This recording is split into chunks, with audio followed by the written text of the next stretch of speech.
All right, we'll go ahead and get started. Welcome, everyone. I'm Dr. Amy Thompson here at the University of Central Arkansas, and I'm glad that you are joining us today for one of our webinars in the Power of Positive Relationships series.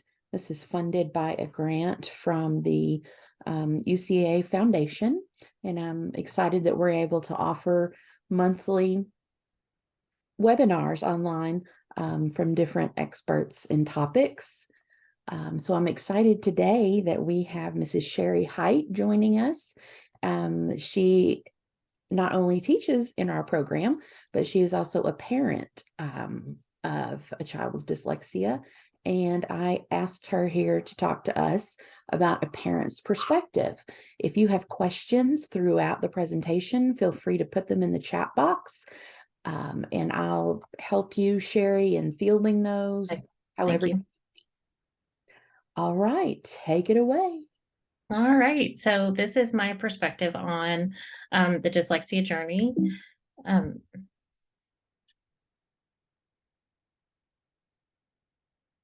I have two boys that are both dyslexic. My nephew is also dyslexic. So we have quite a bit of it in our family. And we recently found out that my husband's cousin is also dyslexic. So it came from both sides. So my kids really didn't have a whole lot of chance to not have dyslexia, recently found out. And my mom now believes that she was is also dyslexic. So just undiagnosed, so really self-diagnosed at this point. I am a dyslexia teacher in Amarillo ISD and an adjunct for the University of Central Arkansas. I am also a dyslexia advocate and I am a dyslexia tutor. So my email is at the bottom if you would like to reach out to me, if you have any questions that you feel like you don't want to ask today. So my objectives for today is to discuss what I did to help my boys get what they needed, discuss what I've learned along the way, discuss and share the resources that I used and still use today. And I'm also going to share some post-secondary and high school information with you because at this point, both of my kids are older. I have one in college and I have one now in high school. So that transition as they get older is very important to continue. So here are my kids. I just thought I would share a picture of you. I have pictures along the way because this is such a personal journey for us. And even though they are both dyslexic, they struggle in very different ways. One of them struggles more with the decoding piece, and he can really actually comprehend for just pretty well, but and the spelling. So spelling and writing was a big issue for him. And my other one struggles with the decoding, the visualizing, and the comprehension. So, of course, because he struggles with all of that, writing was also a big issue. And my youngest is still struggling with the writing piece. We're getting there, but that is still a struggle. So the visualizing is also a big struggle. He really prefers graphic novels because he can focus on decoding the words and not have to visualize at the same time. So that was an epiphany that he told us, oh, I don't know, maybe 4 years ago, which I think is fantastic that he can let us know that that's why he prefers those. And we're working on that visualization piece with books that don't have the pictures to support. So, and I threw in this slide, so I think that there's a whole lot of things that people say sometimes, or that you may say to yourself before you truly understand that we should not take to heart or kind of really throw in the trash. I like the trash can picture on here. Not to compare your child to someone else. Like, when is my child going to reach that milestone too? They will get there. They just do it in their own time. And I had a well-meaning teacher say that my child can't keep up in class. He was identified gifted first, and she just really didn't believe that he could keep up in the gifted cluster. He had a really slow processing speed, and she just didn't believe or understand that he could keep up. I've also had someone say to me that boys are late bloomers and that that's why they were struggling. So there's all kinds of misunderstanding around why students struggle to learn to read. And I truly believe now that there's so much information about the science of reading that a lot of these myths are changing, but it's slowly happening. So I wanted to throw that in there because this is part of what it happened to me, and I have been able to get past most of it, but I wanted to throw that in there because it was hard to hear. So there we are. So what I knew early on as a parent was that if I read aloud to my children, that would help them to play with words. I knew that. My mom was like, they just need to hear it. We did that all the time. And I'm like, okay, so we did that. We sang songs, we played music, we went to music class. Both of my kids had an amazing internal beat. As reading is a rhythm. So I did all of that. And I thought they're going to be great. We talked out loud to them. They understood the intonation of our speaking, and they picked that up fairly well. My youngest did stutter, but I didn't necessarily think that was an issue because some people do, and he didn't do it all the time. So I did not necessarily think that was a problem. So I knew that these were the things that I needed to do with my kids, and that these were great things to do. So I did it.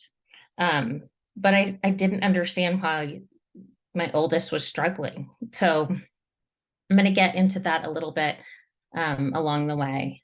So when you have a teacher that understands and knows at-risk characteristics for children with dyslexia, they can play a pivotal role in a child's future reading success and confidence.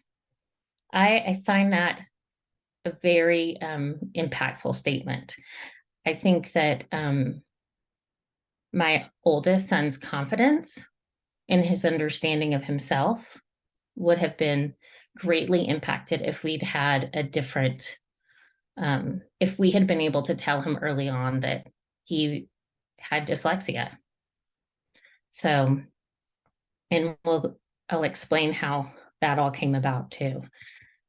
So I have some at-risk red flags for you in here before we start my personal journey.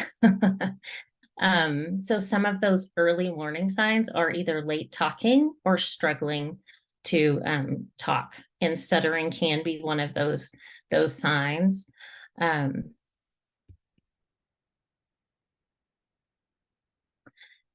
for students to avoid reading tasks is also an at-risk sign for students early on. If they're leaving off the beginning of words when they're younger, or if they struggle to rhyme. My oldest son did not struggle to rhyme, but he did struggle to remember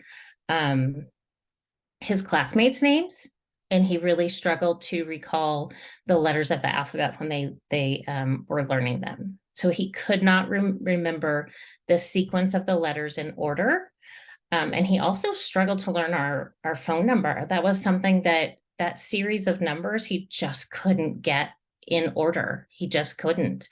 And so I did start making a journal of what he was struggling with and when and why I thought there was something going on. And we'll get into what I did for him as he was going through preschool and the things that I started to notice. So my journal, I had to kind of go back and think about what we did because my pieces of paper was not disorganized. Let me just tell you that. I wish it was. But my husband was in the military, and at the time deployed quite a bit. So I think my journal was sticky notes and pieces of paper that I would put on the refrigerator. So I tried to be as organized as possible, but they were not always. So this is our timeline from preschool through middle school-ish for Logan. He did start to struggle in preschool. Kindergarten, he really avoided reading tasks. First grade, he had multiple teachers, which is a foundational year, not her fault by any means. His first grade teacher had a medical issue with a family member and had to be out quite a bit. So there were quite a few long-term subs. But, it's such a foundational year for a student to learn to read and get all of those phonics skills. And he just didn't have a consistent teacher that year. So continued to second and third grade, and he was still struggling. And the high frequency words he just could not get. And I didn't understand that when he was seeing a word on a page, he didn't have solid letter sound correlation. I didn't understand that at the time. And so what he was trying to read on the page, and he would see like that, and he would read it fret. I didn't understand why he was doing that. So I kept asking a bunch of questions, and I reached out to the teacher and to my sister, who was a teacher at the time, and I wasn't getting answers. So I kept pushing, and I was talking to the pediatrician, who unfortunately didn't have a whole lot of information for me either. So we did eventually get him tested. So let me scroll a little bit. So here is my journal that are my observations, my concerns, and interventions, and accommodations for Logan. It goes back and forth between Logan and Parker. When Parker was born, I did start charting his milestones, and I did notice that things were different for each one of my boys. I know kids are always different, but they did seem to both struggle. So I did start to notice that. And then I gave you a brief definition of dyslexia. It's the unexpected difficulty learning to read and spell. So that's a very simple explanation and definition there. So I did birth to 5 because there were so many things that we did for Logan from birth to 5. We, of course, always read to him. He loved when he was read to. His gross motor skills were off the chart. He met all of those, but his fine motor skills lagged. He was a great conversationalist, loved to discuss everything. Not a great sleeper. So he did at times look like he was running on a motor when he didn't sleep very well, but he did have a funny way of sometimes saying different words. Not that I thought they were super cute, but Ladybug was Leedle Leedle. I thought those things were cute, and Chick-fil-A was Chick-a-way, and some of these things lasted until he was 5 or 6. So I kept a journal of these words. I couldn't find it. That's why I don't have a whole laundry list for you. But I thought they were super cute. I didn't think that was a warning sign. I wish I did, but I didn't know at the time. But again, he struggled to remember classmates' names in kindergarten, and he couldn't remember our home phone number. He couldn't even remember our address or the street we lived on. And even though we were a military kid, we didn't move after he was 3, 4, or 5. So we were in the same house at that time. And he started to avoid learning the alphabet. When I tried to help him, he would go find something else to do. Or if I'd go join him to help him learn the alphabet, he would get up and move. So it was clear to me that there was something I needed to do. So I did talk to my sister at the time, and we came up with a word wall, because that was what they used in kindergarten. So we made a word wall in our home, and we put pictures of his classmates and his teachers and aunts, uncles, grandma, mom, dad, our dog. We put a picture with the name of the person on it. And we would sit down and I would say, this is mom, mom, mom, and try to help him learn letters. And I would point out environmental print. And he could tell me that that was Target, but he could not tell me that it was a T. So we were still struggling, but he had amazing vocabulary, but he really did not want to tell me the letters. So we were still watching that coming into kindergarten. They were not too concerned about it coming into kindergarten because he could write his first and last name.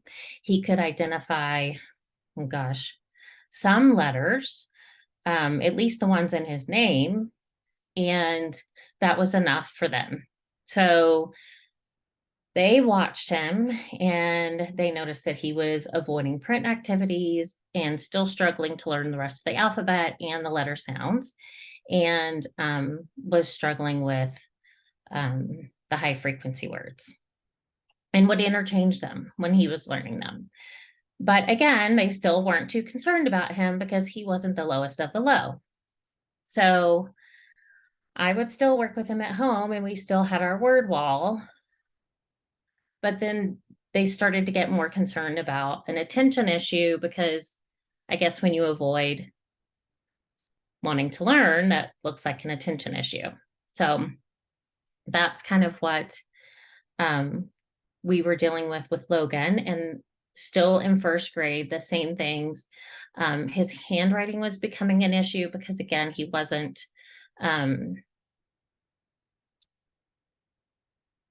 buttoning or zipping. He could tie his shoes. Dad taught him how to tie his shoes when he was home, but other than that, he wouldn't zip his jackets. He wouldn't button anything. He liked pants he could pull on and that's it, but he wouldn't button anything. So we went to an occupational therapist outside of school to check on fine motor skills, and he was behind, of course. So we spent the next year in occupational therapy. But that still was not a red flag for the school. And they said we just needed to watch him. So we did, which I was at the time trusting school that that's what we were going to do. But my concern was that in first grade, he had more than one teacher. And my concern was because, again, Dad was deployed, that the consistency may not be there. So we get to second grade and the struggles are still there, but his vocabulary is so high that he is compensating to some degree. But his fluency with his reading is slow and he's still interchanging letter sounds, but, and his writing is slow because his handwriting is behind. So I went back to the doctor and asked what I can do because I'm concerned that he's falling behind in his reading. So we asked for further testing in, is it second or third? It was the end of second grade. And so the beginning of third grade, we ended up with an IEP, and it was SLD in reading. And at the time, I did not know that SLD in reading is also dyslexia. We lived in Virginia at the time, and they did not use the word dyslexia. They just didn't. It was not a term that they used. So let me go to the next slide. It was not a term that Virginia was willing to use and put in an IEP to provide the proper intervention. It just wasn't. We did start hiring tutors, the ones that we knew to hire at that time, to get him the help that he needed. I learned a lot of acronyms. It's very overwhelming in IEP meetings when you come into a new environment where there is a lot of information being given to you, and there are acronyms that you do not know. So there's a steep learning curve for parents.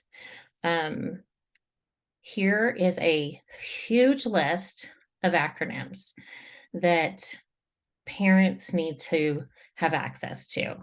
I believe the first meeting they come to, because there are acronyms listed in the IEPs. This one is specific to Texas, the ARD, the Admission Review and Dismissal. They call IEP meetings ARD meetings. And most parents have to ask what this means. So I was unaware of that until we moved here. I just didn't have any clue what an ARD meeting was.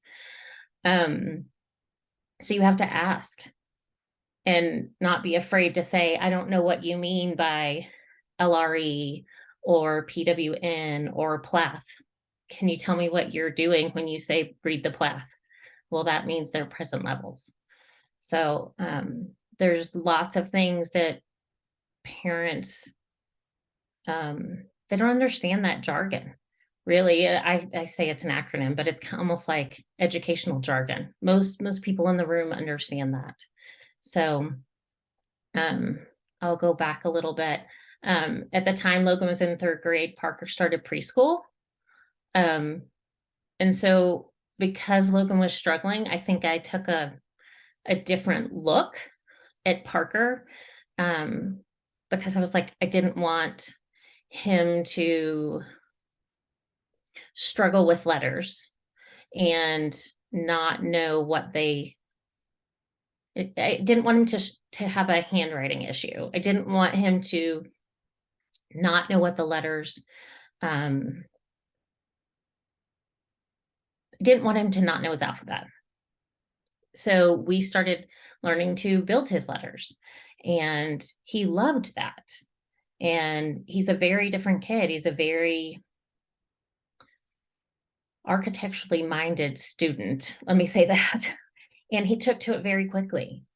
And we started with capital letters because they're easier to build, I think. So we started there, and then we moved down to lowercase letters, and he loved that. But I didn't realize at the time that he was also struggling with how fast paced certain things are. I knew he was my slow crawler, but I didn't realize that he had a slow processing speed until he was older. We had noticed a few things that was happening with him, but we didn't associate that with slow processing speed. So we'll get into that in a minute. I see that there's something in the chat. Oh, you don't use the term dyslexia in California. That's interesting. Yeah. So I found out, I'll talk about that in just a minute. I found out, and it took me a little bit to get over this. I found out that the definition for dyslexia in Virginia law had been on the books since 2002. I think it was 2002. And it's the same definition that the IDA has. So they've had the definition in their books in Virginia for that long, but they were unwilling to let anyone use the term in their school systems. That was eye-opening and sad to me. They are now in the process of changing that because they are moving towards the science of reading, thankfully. But even when we finally had our boys assessed outside of the school system and we brought our testing in, the only place we could get the word dyslexia put in their IEP at first was in the parent comment section. So it took a little bit of time for us to get it completely in their IEP. And then a lot of times it would be edited out. not in the parent comment section, but when they were putting their testing in, they would edit the dyslexia out. They would just use reading. And I was like, oh, no. You've got to go put it back in. So it's definitely, it's interesting when you go back and learn about the laws. So, yeah. So once Logan was actually tested, he did start to receive accommodations and services through his IEP. And he was in small group. He was in the SPED class for reading. In science, he excelled. In social studies, he excelled. But he really did not like going into the special ed classroom for reading. Small group testing, he was okay with for a little bit. But he really did not like going into the special ed classroom. And it took a really long time for him to explain to me why. And he just felt like he was different and he didn't belong there. And I still to this day do not fully understand why. And I don't know if they were grouping him with students that were not, I don't know if they were properly grouping their students for reading groups. So he was really struggling when he went into the special ed room for reading. So that's his experience. So we have always tried to help our boys find something that made them proud to be who they were. So, and find their strength. So we helped him set goals for the things that he excelled in. And we really discussed those. And he was really a great BMX racer. And so he sat down and he set goals for himself and he wanted to be an Olympian. And we discussed with him that it was important for him to still work hard at school. There were a lot of times that you may not like what you're doing, but there's a reason behind it. And that if you want to be an Olympian, you still have to learn to read and you still have to learn to write, because who's going to write your resume? So that kind of resonated with him, and it kind of got him thinking on a different track. He may not like where he's placed at the moment, but there's a goal behind what he's doing. So he had a different outlook on why he was doing the work that he was doing. So he definitely started to work a little bit harder in the areas that he really didn't like. So that's kind of been our experience.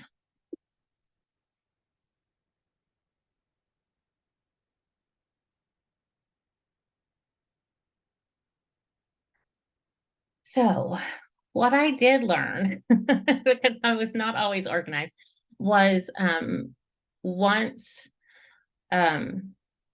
he received the IEP, that we definitely needed to be organized, and that my child's opinion mattered.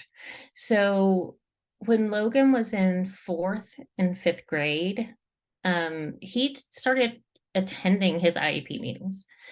And he didn't have to attend the whole thing, but he definitely needed to give the educators his opinion about how his accommodations were working and what he liked and didn't like about what was working for him.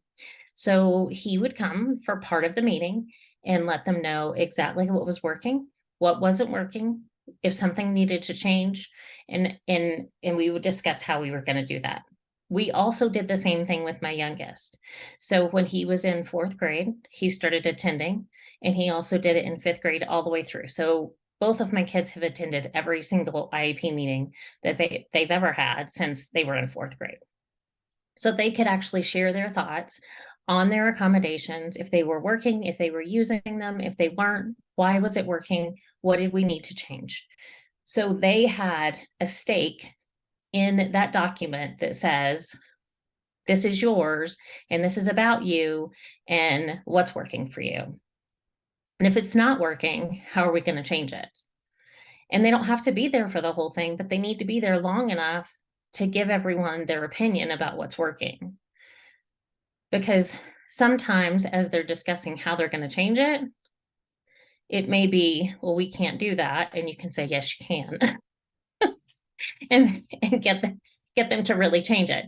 So, but then they hear directly from the person that's actually using the accommodation and why it needs to be the way that they can use it. There is a link here to the Understood website on how to organize the IEP binder. That is probably one of the best things we ever did for ourselves.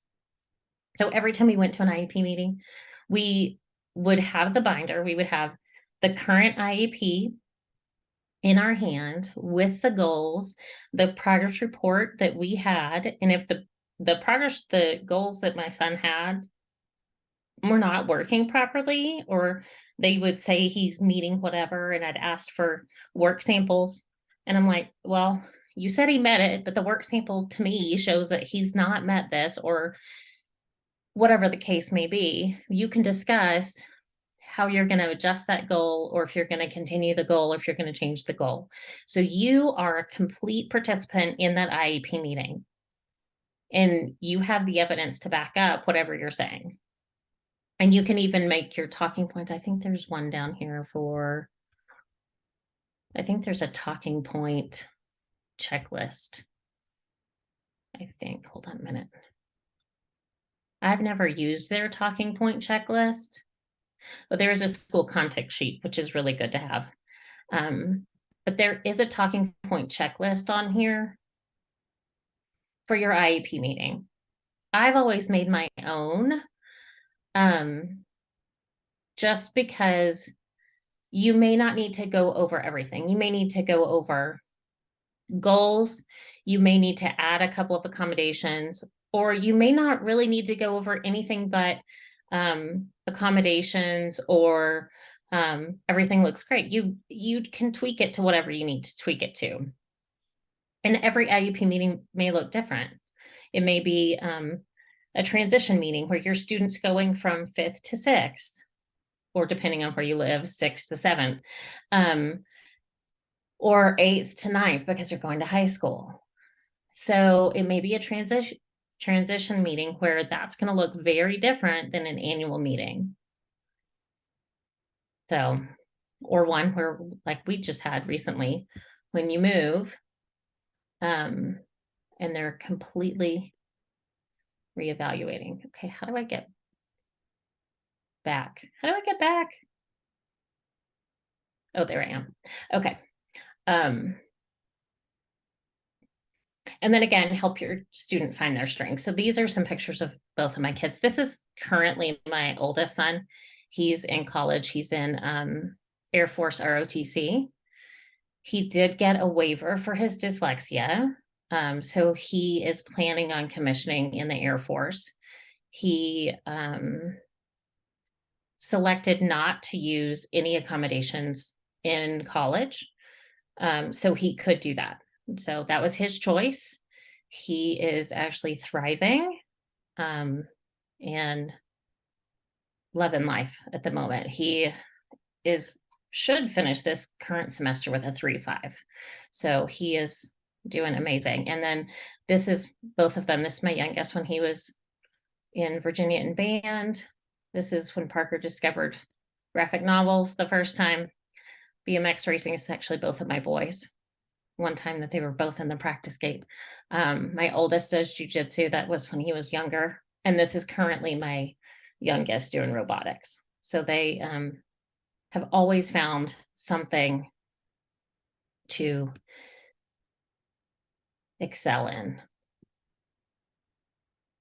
So Parker in kindergarten and first grade, we started noticing in kindergarten that he was really struggling with high frequency words.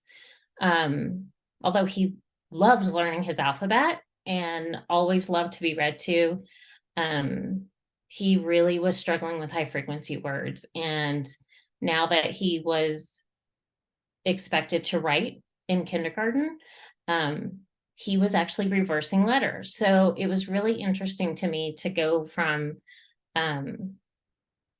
learning his letters and sounds in isolation to putting everything together and starting to reverse, which, by the way, Logan never did. Logan was never a reverser. He just added letters and sounds that were not there. And again, in first grade, which was all day, by the way, kindergarten in Virginia was half day when both of my kids went through. So first grade was all day, still struggling with those high frequency words. He hated rainbow writing words, which I think they're finally doing away with.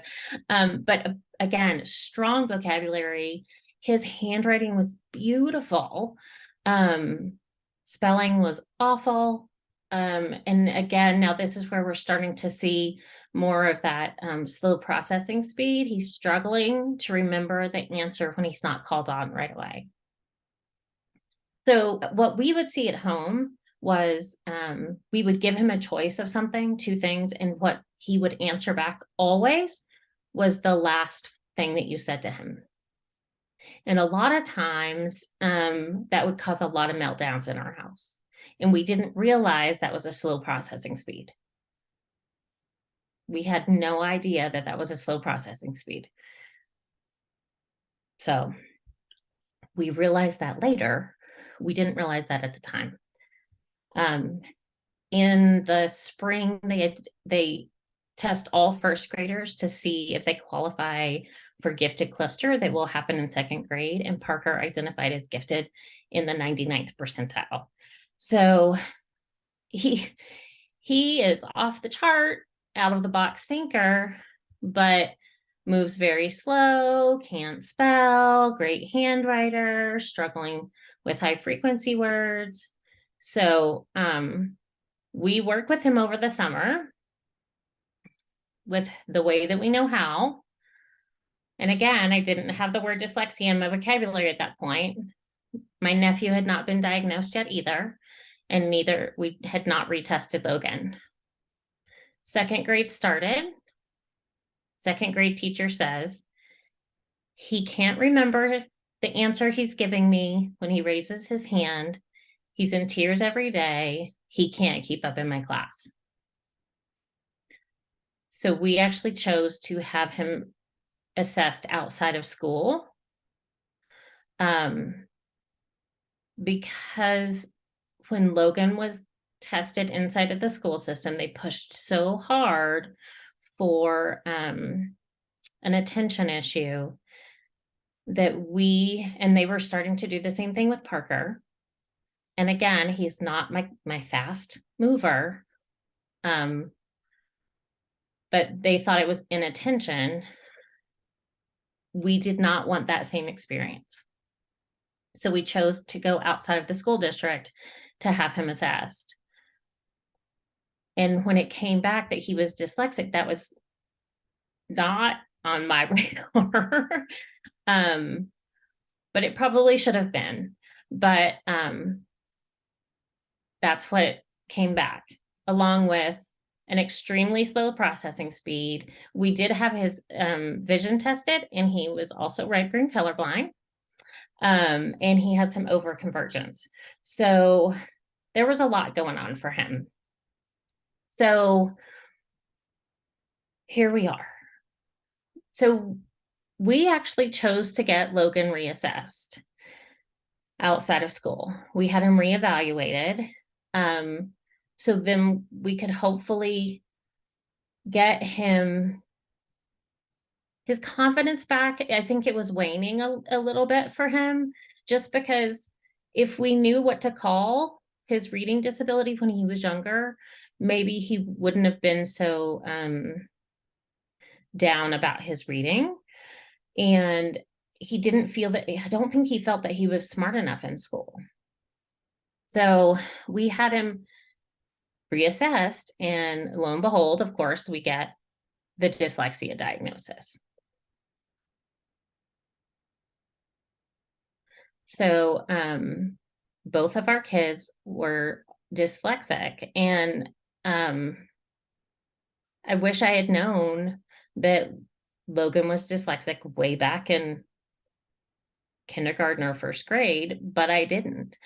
I truly felt that I was asking everyone that around me, and no one was saying, I think this might be it. The pediatrician wasn't pointing me in that direction. The teachers weren't pointing me in that direction. It just wasn't something that anyone said to me. Nobody said to me, I think it might be dyslexia. So here we are. I got the dyslexia diagnosis for both of my kids, and I honestly could not start learning about it fast enough. And then, of course, mom guilt set in. That's just kind of what happens. I have since forgiven myself, and kind of started along this path of how many other kids can I help? How many other students? How many other parents can I educate? How many other people can I tell about this? Because it was not something that I knew. It just wasn't. It wasn't on my radar. So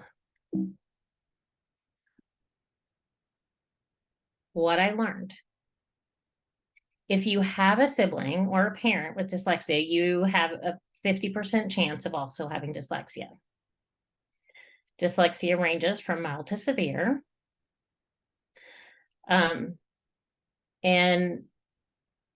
you need to read your state special education handbook and dyslexia handbook to find out how your state and school district will help your dyslexic student.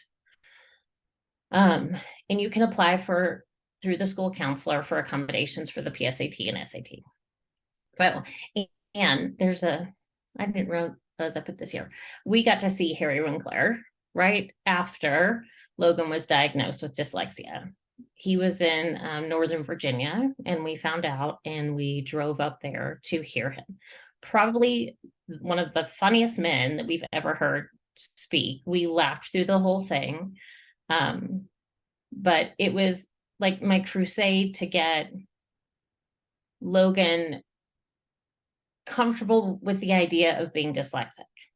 Parker, on the other hand, my youngest, wore this diagnosis like a cape of honor. He was proud to be dyslexic. And that's, I think, the very big difference between learning early on that you're dyslexic and figuring out how to manage it and get the help early and properly versus later, and maybe not always having the right assistance, right? We always had tutors in our home. We just didn't have the right ones early on for Logan. Not that they weren't properly trained, it's just they didn't have an Orton-Gilliam background, or they just weren't using ways. They weren't tutoring him the way that a dyslexic student probably needed to be tutored. So, and in school, they weren't calling it dyslexia. They weren't saying to him, your brain thinks differently because you're dyslexic. They weren't saying that to him. So instead, I don't know what he heard. You just can't read, right? I mean, we weren't saying that at home. We were doing everything we could to help him. So it's just very different how my kids were, taking on this new reading diagnosis of dyslexia. So we also started to advocate with our kids. we went to the Virginia Assembly and advocated for one of the laws to be passed. So one of my son's friends was a page at the state assembly. So we went up there on the state Dyslexia Day and advocated for one of the laws to be passed. That's her and all of our kids. So you definitely tried to expose them to things that they could be proud of for themselves. Logan started to thrive in middle school. He still didn't want to be singled out as being a student that struggled, but we did get him audiobooks and some other assistive technology. I did not know, and that's why I put that in there, I did not know that you can get accommodations for the PSAT. So he took the PSAT without accommodations. So we are changing that for Parker. We have already applied for the accommodations for the PSAT. He will take that next year. So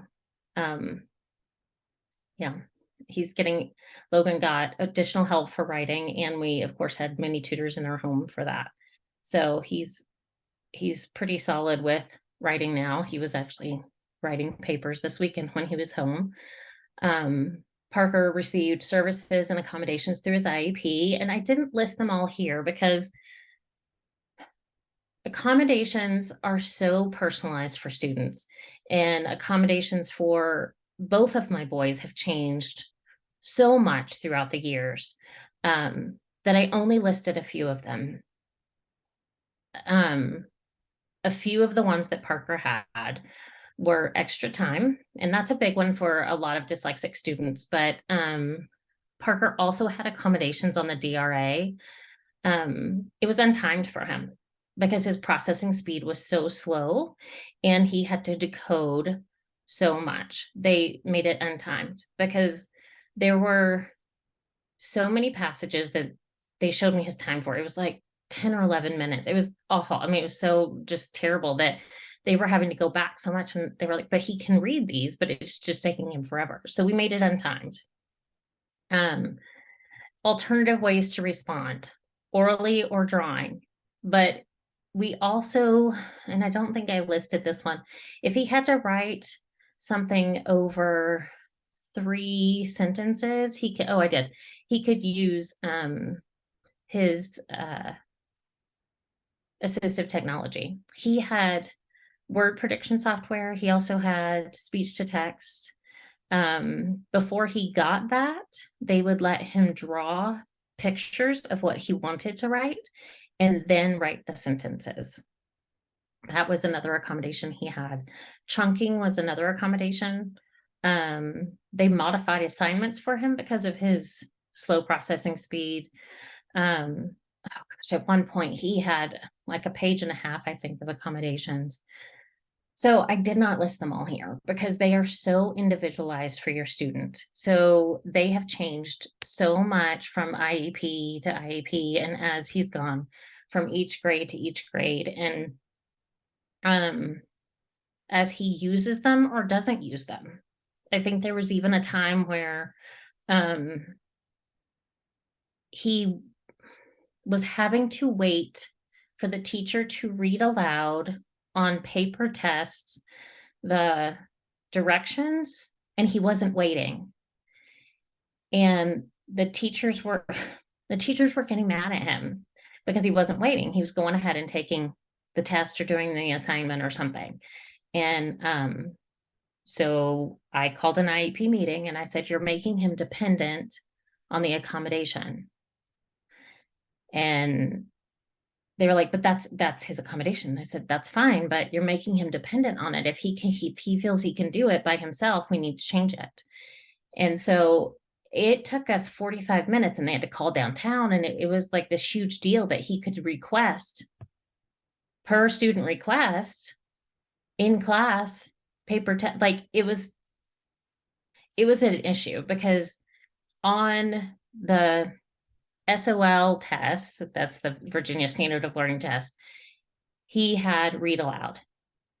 but they had to make sure that they could pull that apart and put per student request for paid, like they had to list it all separately. They had to make sure they could actually do that. And I was like, yes, you can, because on page, I don't remember what page it was, on page whatever of the dyslexia handbook, it says the accommodation may not make the student dependent. Yes. So, yeah, it was interesting. So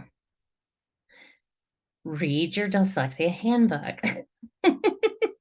It's almost a full-time job. And I chuckle because like it shouldn't be that difficult to get an accommodation for your student, but I digress. So anywho, so what I've learned from that is forgive yourself for what you didn't know earlier. Find parent resources and support. Decoding dyslexia is a great one. Your school districts have parent liaisons, at least they did in Virginia Beach. Reach out to your special education coordinator. They are a great resource for you. They are there to make sure that your IEP is being followed. They are. And also get to know your case manager. They write the goals for your child. They interact with your child. They get to know your child.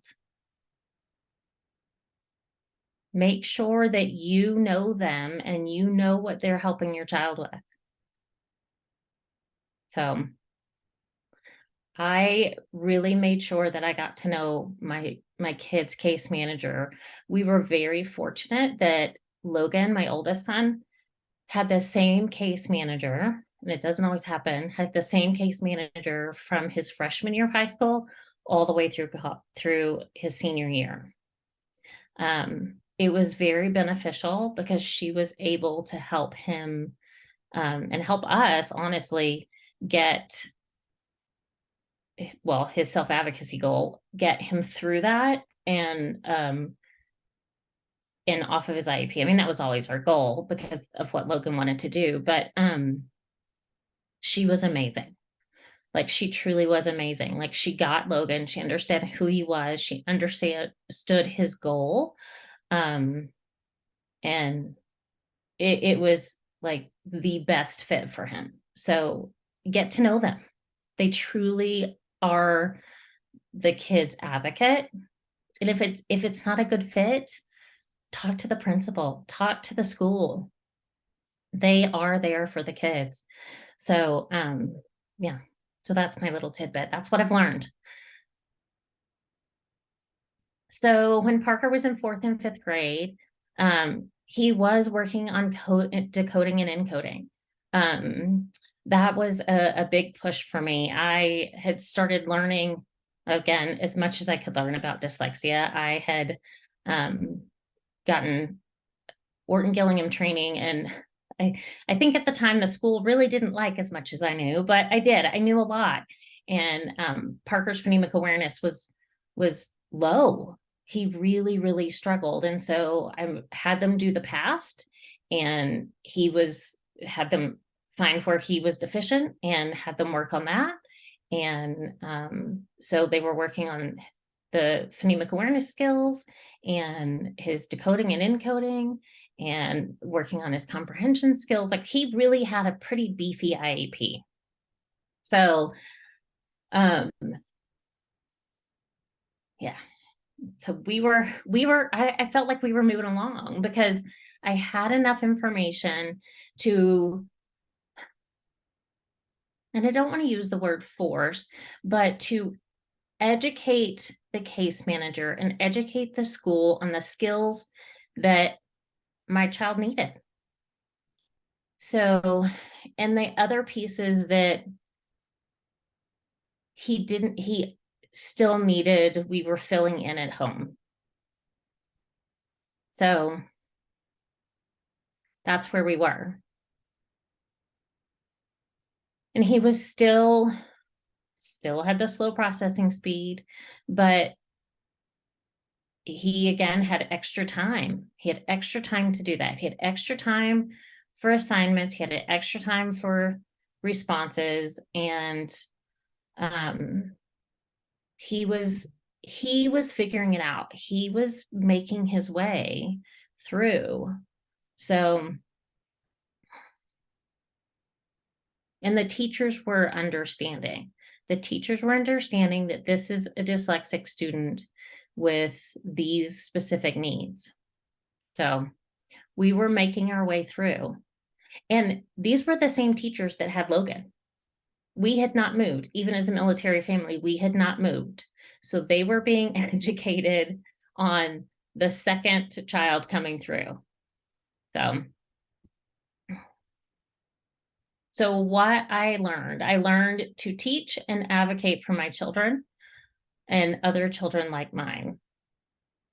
The diagnosis is not a one size fits all.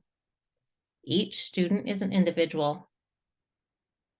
And you, as a parent, are a deciding member of the IEP team. Your vote counts. So this is a picture of me actually speaking to the Virginia Delegates Committee.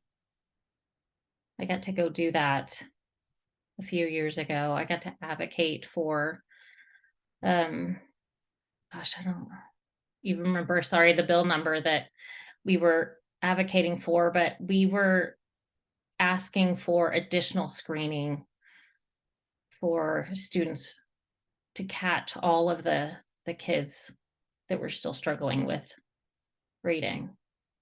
We were actually asking for a dyslexia screener, but we didn't get that. So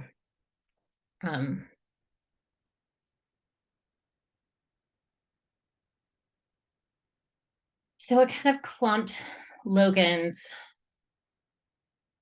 high school years together for you, because his goal was to transition off of his IEP. That was always his goal. So he transitioned into high school, and it was a very easy transition for him. Actually, he had learned that he liked to challenge himself, and he liked that he could be challenged in school. He always challenged himself outside of school, but the first time he challenged himself in school was in 8th grade. He took honors algebra, which was fast-paced and hard, and he made it through. And he was like, okay, I did that. What else can I do? And so we actually started talking to him about honors English, because he didn't like the core English class and how a lot of kids would mess around. And he felt like he was kind of getting pulled into some things. And he was like, it doesn't matter where I sit in class or where I request to sit in class. And we were like, well, how about honors English? You're going to have to write more papers, maybe. You're going to have to read things, but you can do the audiobook. And he was like, I'll give it a go. And you can still get your accommodations. And he was like, okay. So he did. And he came out with a B. His teacher was fantastic. She truly gave him every accommodation that she could give him, which really wasn't that much. Audiobook, extra time if he needed it, which he actually didn't, I don't even think he needed. And I don't think she counted off for spelling, but he used spell check because everything was typed. So he thrived. Did he make an A? No. He made like an 82 or 83, like a B, just a solid B in honors English. So he continued. And he continued with honors English until his senior year. And then he actually took a dual credit class. So he went to college with a dual credit college English class already. He was so proud of himself, so proud of himself. So, his junior year was his junior year. He went on consult with his IEP because we had gone down to 0 goals. The only goal that he had left was basically a self-advocacy goal to check in with his teachers when he needed help, and then check in with his case manager to tell her how he had asked for help. So the reason that was his goal was to help him transition to college. So if he could reach out to his teachers, we knew he would reach out to his professors because we already knew he was planning on going to college. We wanted to make sure that he would start to do that on his own. So his junior year, of course, was when COVID hit. So he ended up having to email his teachers and then meet over Zoom with his case manager about that, which actually is probably not a bad thing because even though he's in college now, it seems that every semester he's had at least one class that's been online, even though they're face to face with everything. He's had at least one class online. So our transition plan for him has worked. So it's been good. It's been really good. He's really done great. There were bumps along the way when he didn't think that he had enough time for everything, and he got frustrated because a lot of his friends didn't have to study as hard as he did or have as much time management. He also did wrestling in high school, and wrestling practice was sometimes 3 and 4 hours after school, and it would really frustrate him that his friends didn't have to come home and spend more time on homework. So we had a lot of conversations about just because you are having to put in more time does not mean this won't pay off. And he's seeing the benefit of his time management now and the fact that he is organized and some of his friends aren't. So he is understanding that his struggle and his hard work and all of the planning that he had to do early on has gotten him to where he is. So the hard things pay off in the end, basically.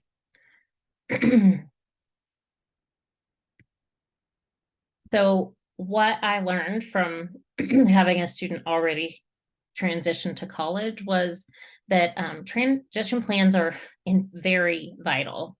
Your child needs to definitely be involved in that, and you got to communicate along the way. And it's actually okay for your student to be undecided along the way, change their mind, not know what to do. Logan, I think, changed his mind about colleges, about what type of college he wanted, what degree plan he wanted to do. Is that really what I want to do? Am I sure this is it? Like, it was up and down for a while, but we definitely knew that there had to be a transition plan in place for him, and that we had to have open communication the entire time. So it's definitely very important. A lot of places start the transition plan when they're in middle school and start having that conversation with them. I know in Virginia, the transition discussion started in middle school, and it's already started with Parker. Oh gosh, in Virginia, it started, and then when we moved here, they also started it for us. So we had it in Virginia and it carried over here. So when we got here, our first IEP meeting in Texas, they also discussed transition with us. So we've already had one in middle school and one in high school, where they've talked about just transition. So what does he want to do after high school? So I think to help with that transition, though, past high school, your students need to have experiences, whether it's to volunteer, to have a summer job, to do chores, to um, go to the library, to go on vacation, like whatever the experience is that you can give them. There's even great virtual tours online. Give them an experience that they can see. Both of our boys have traveled. They have chores.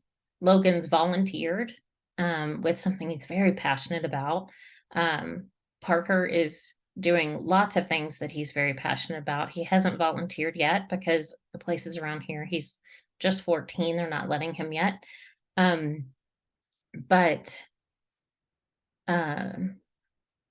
it's really important for them to find things that they are interested in and have an experience to see if they enjoy it. Some places let them even do a summer internship, depending on their age. So have an experience to see if they enjoy what they are into. So during COVID for Parker, we were kind of moving along. Oh, online was not ideal, but we made it through. We had a little bit of a hiccup along the way. We got a new medical diagnosis, but we made it through. His case manager was not always attending intervention times. So we had to reach out to the school and get that fixed pretty quickly. And then in 7th grade, oh, there's our senior year online. In 7th grade for Parker, he stayed online. So because of our medical diagnosis of cystic fibrosis, we stayed online all year. And the school was very understanding. They made sure that our case manager was online. They shortened assignments for mastery. They gave us extra time for makeup. If there was ever a time for a student to have to be online, COVID, it was definitely that year for us, but we made it through. He even took Spanish online, shockingly enough. And sometimes it's hard for dyslexic kids to take a foreign language, and heaven forbid, even do it online. But his Spanish teacher was actually amazing. She would record everything while they were doing it, and so they could go back and watch it if they needed to over and over again. And I think that helped him to be able to view it more than once. So although we are taking Spanish 1 over again this year. So because Parker still wants to learn Spanish. God love him for wanting to learn a foreign language. So we're taking Spanish all over. And then we moved to Texas in 8th grade. So new town, new friends, transfer the IEP. And that was a long process. And because we moved to a new state, they retested him. And guess what? He's still dyslexic. So just make sure, if that ever happens to you, that you have all of your paperwork and you give them everything you have. So here we are. So plan if you ever move. And things didn't go as planned. I had reached out to the disability coordinator here, and thought that this would be, a 60-day process. It was not. It was much longer than that because they transferred the IEP in. And then another 45 days later, they finally started testing him. And then another 60 days later, we finally have an IEP. Yeah, anyway, it was long. But whatever, we got it. So yeah, and if you have a medical diagnosis, bring all of that info. So we got it in, but it was long. And I just wish that if a student was already diagnosed with dyslexia, you didn't have to go through that all over again just because you move. That's just my wish. I just think about all of the military families that actually do move multiple times. But anyway, so Logan's in college, and I touched on this briefly. He's now a sophomore this year. He did finish his first year with a 3.7 and a 3.5. He is thriving in Air Force ROTC. And we did have to get the waiver for his dyslexia, but it is waiverable. We did find out, I'll throw this out there in case anybody's kids are interested at all, that if you are accepted into one of the academies, like Air Force Academy, Naval Academy, that your dyslexia is waiverable for that too. It's an automatic waiver. So just so you know.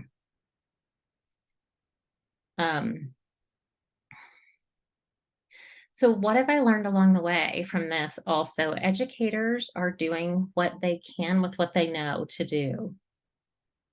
I think early on,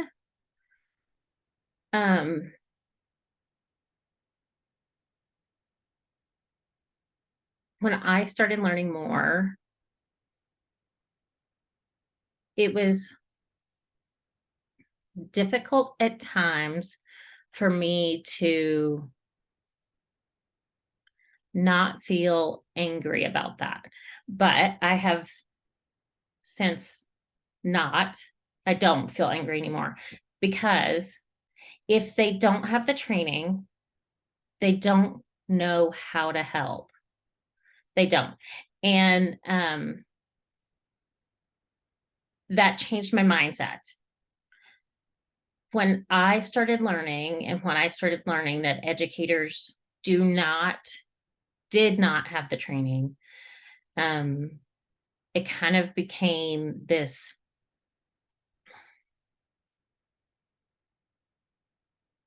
big push for me. I have felt like I had a whole lot of work to do. It set a whole different path for me. Years ago, when I was in college, I wanted to be a speech pathologist. And I don't even know if I've told this to anybody before. I wanted to be a speech pathologist. And I ended up having to have back surgery when I was 20.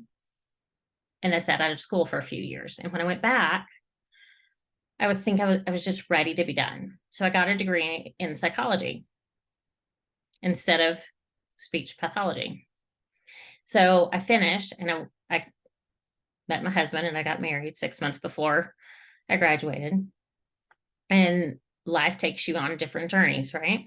Well, fast forward, having my children, staying home, following my children back to school. My path in life became a passion of how can I help my children? And then it became I have more work to do. I have to help kids like mine. Oh no, I have to not only help kids like mine, I have to help educators understand this. So I started down a very different journey, which is definitely, I think, always been the path that I should have taken years and years and years ago. Because I truly am where I should be and should have been years and years and years ago. So my journey is to not only educate students like my two, but to educate other educators.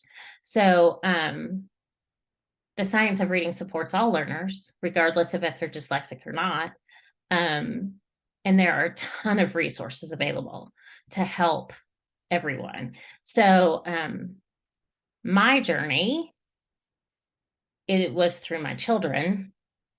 And everyone's journey is so very different. And I'm glad I was able to share that with you. But Parker is now in 9th grade. And he does have an IEP for dyslexia and other health impairment. He has goals for reading and writing. He is getting intervention for his dyslexia, still in high school. He does have accommodations. He does not have as many as he used to, but he does still have accommodations. He uses assistive technology. We are in the process of getting his accommodations for the SAT and ACT because I can't believe he's old enough to take those, but he is. He's on the robotics team in school, and he is in honors biology and receiving gifted services. Outside of school, he's in 4-H on the Shotgun Club and Horse Club. So, and I already went through that. So Parker also is receiving ESSER tutoring time this year. So he, for the first time ever, did not pass a standardized test because here in the state of Texas, there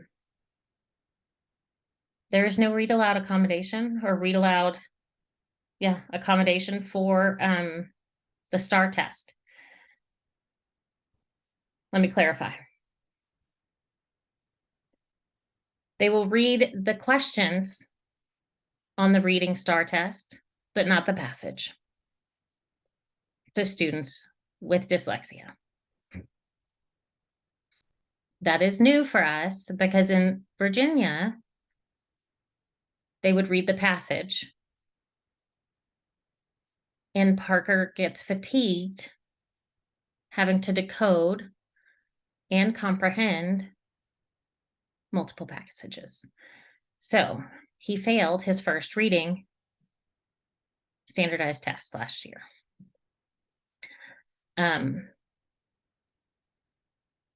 So in my spinny brain, I've got a lot of advocacy spinning there because I don't think that's right. They should read the passage. We're not testing them on decoding ability. We're testing them on comprehension. So that's my 2 cents on that. So he is getting ESSER tutoring through school for comprehension strategies, although he still has to read the whole reading passage. Does that make sense? So, anywho. So I have a ton of resources to share now that I've given you our whole story. Does anybody have questions before I get into all that? Oh, good. We still have like more than 30 minutes. No questions? Okay. So early in our journey, this was probably one of the first websites I found. And it's because I read Sally Shaywitz's book. So the Yale Center for Dyslexia and Creativity is amazing. Let me see if I can find my link. Where'd I put my link? Well, maybe I didn't. Oh, hold please. It's a fantastic, oh, I know I put the link in there somewhere. Maybe not. Anyway, it's a fantastic website, and it's really geared towards people with dyslexia. At least that's what I found. I mean, parents too, but it's amazing. So you can truly understand your diagnosis, or someone else can understand it. I went so I can understand my kid's diagnosis. But there's a ton of resources on there, and I wish I could, I thought I hyperlinked it, but I did not. Okay. So it's a fantastic website. There's, well, you can see stuff for kids and adults, parents, and educators. I'm sorry, I don't have a link. And Reading Rockets, left this one too. There are amazing resources on this one too. There's books on here, reading topics for parents. I love that they give all of this information. Helping struggling readers, and even educator information. So there's so many good things, so many good things. Even fun, oh, whoops, fun stuff.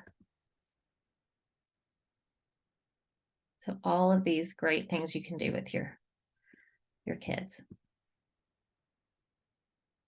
And the Reading League, they have their reading buddies for kids. As an educator, I want to play these for kids all the time. But they have the reading buddies that you can do with your kids. So activities, episodes, I mean, you can shop and give them stuff too, but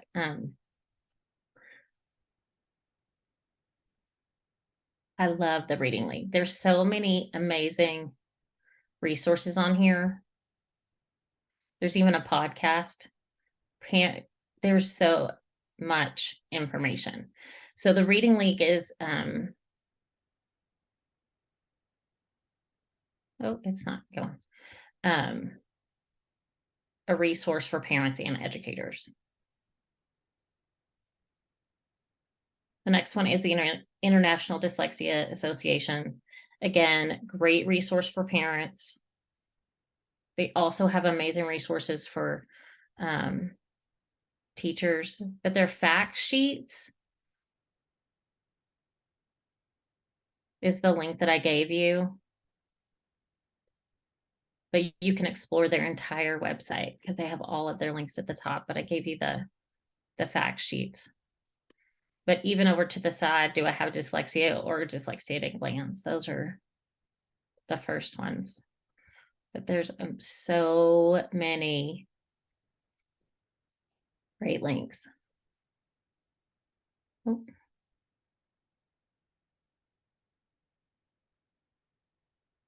And the NEHAS Education Center has a family support link.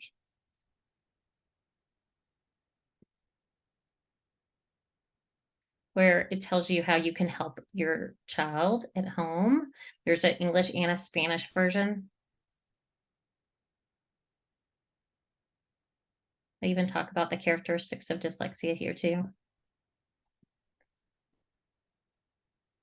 And then there's podcasts. So if you like to just listen, I thought I might give you some podcasts. Understood has a podcast.org. What Words Say, Sold a Story by Emily Hanford. It's on here. And Empower Dyslexia. That's actually done out of Dallas. Those are some podcasts to listen to. I have not listened to all of Sold a Story. I just started that the other day. But those are great. And then a ton of information here. I gave you the links on for College Board and ACT that tells you how to get accommodations and who to reach out to. Decoding Dyslexia. again, the International Dyslexia Association. I linked, and I didn't link, I could link all the states, but I only linked Texas, Arkansas, and Virginia. But I also gave you the OSER letter here on the fact that it is okay to use the word dyslexia in an IEP. And then let me click on this. This is a great website, and hopefully it's going to load. Elizabeth Cohen Hamlet has great information to help students transition to college.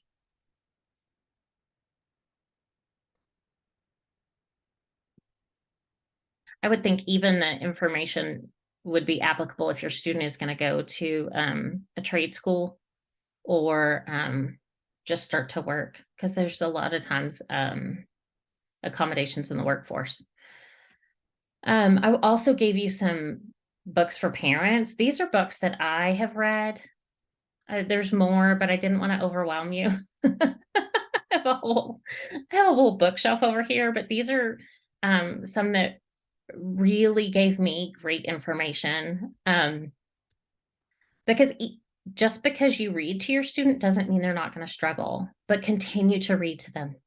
Continue to read. Talk. I think one of the most hurtful things that was ever said to me was, maybe you didn't read enough. Well, you don't know what happens in my home. And I've heard it said a lot. Well, maybe they just don't read at home. Well, you don't know. You don't know what happens behind closed doors. So, yeah. So 30 million words is really, really interesting read. This one is like Overcoming Dyslexia, I think, is kind of like the handbook for parents. Dyslexia Advocate was so impactful and helpful for me when I truly needed it, because as most parents do, they want to trust that the school is always going to do what is best for their child. But you also have to have a voice, and you also have to advocate for your student, but you also need to do it in a manner that is respectful. I mean, sometimes you do need to be firm, but you have to sometimes just, you need to be respectful. But this book was very, very helpful with things that you definitely need to ask for. So that is an amazing book. And Reader Come Home, The Reading Brain in the Digital World, is so important right now because our kids are being asked to be digital readers and really to be hybrid readers a lot of times, because they're going back and forth between paper and computers, and it's a fascinating read. So yeah, those are really amazing books. And then I also included books for kids. This one I have not read, but I am dying to order it and read it with, for sure, my youngest. My oldest probably wouldn't read it with me, but I'm dying to read it. Fish in a Tree is just a great book. And these I love these. We have these in our personal library. So just some great books for kids about dyslexia, or the character is dyslexic. I didn't put, and I meant to, the oh, it's on the tip of my tongue. It'll come back to me in a minute.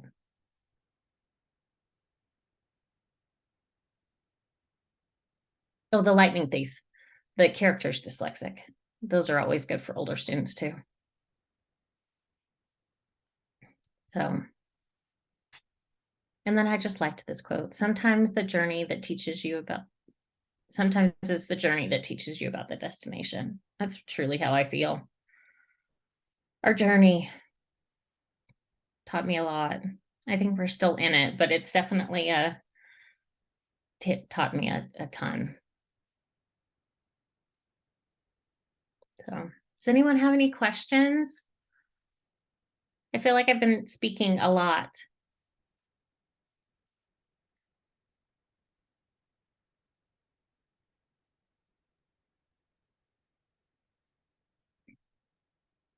You want to unmute any chat, put it in a chat box?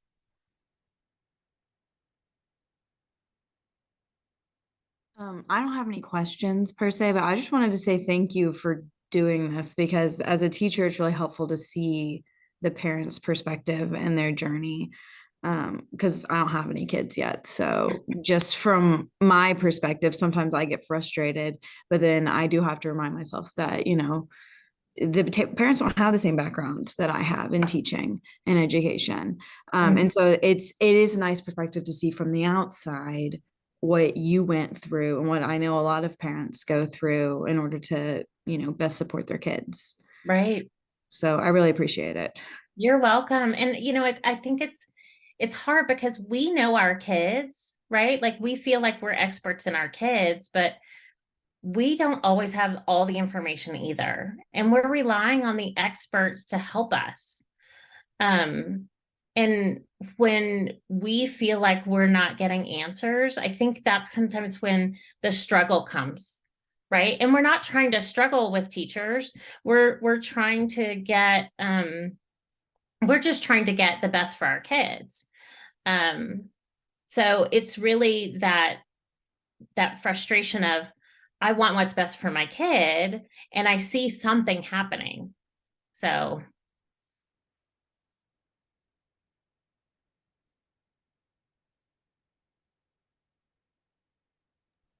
And we forget that as teachers, sometimes when the parents are coming to us and they're so frustrated and it seems like it's a lot and that they're coming at you, that it's not always about you. It's years of pent up, I can't get help for my kid. right. They're just desperate for someone to listen and try to help them figure out what's going on. Right. And looking back and I'm going to be very honest, it's been clarifying to put all of it down, but it's kind of been hard too. But I just wish somebody would have said, I think he has dyslexia. That would have been so nice because there were so many years, especially with my oldest, that he just didn't feel like he was smart enough. And we saw how brilliant he was, but he didn't feel that smart. And it was so sad to watch. So, and you sit in those IEP meetings and they give you your kid's IQ. And both of my kids' IQs were high, but your kid doesn't feel smart. So it's really heartbreaking as a parent to have that happen. So, and I think and I see it every day because I'm a dyslexia teacher and I see it a lot. Your kids, you tell them when they're little, you're going to go to school and this is your job. And there's times that I cringe that I said the same thing. And so I try not to use that wording because I don't want that to be an internalized thing, right? Because kids have so many things on their plate. And especially I teach now in 2 Title I schools. So I don't want that to be this like heavy thing for them to carry around. Like your job is not to learn to read. Your job is to learn this strategy, right? Your job is to learn the strategy that I'm teaching you, not to learn to read. That's so huge. That's huge. That's so big and overwhelming for a little kid, even for a 5th grader or 6th grader. Like that's huge. Like that's such a big life skill, I think. I don't know. I just feel like it's so big that I really try not to use that word, but I don't know how many parents say that. Like, I just feel like a lot of kids internalize, like, they tell me that my job is to go to school. Well, that's huge. But the implication is your job is to go to school and behave and learn to read and do math and, and they see their friends doing it so easily. So I don't know. Well, thanks everyone for coming. Thank you. We appreciate you so much for sharing this and taking your time. You're It's welcome. always very informative to hear from the parent view. Yes, thank you so much. You're welcome. And if you wouldn't mind sharing your presentation with me, if you just send it an email, I will, that absolutely. way I can share it with others so they have access to those links easily. Yes, I definitely will. I tried to click on everything that was in there. Great. Yes. All Awesome. right. Well, you all have a great rest of your night and a great week. Thank you. Thank you.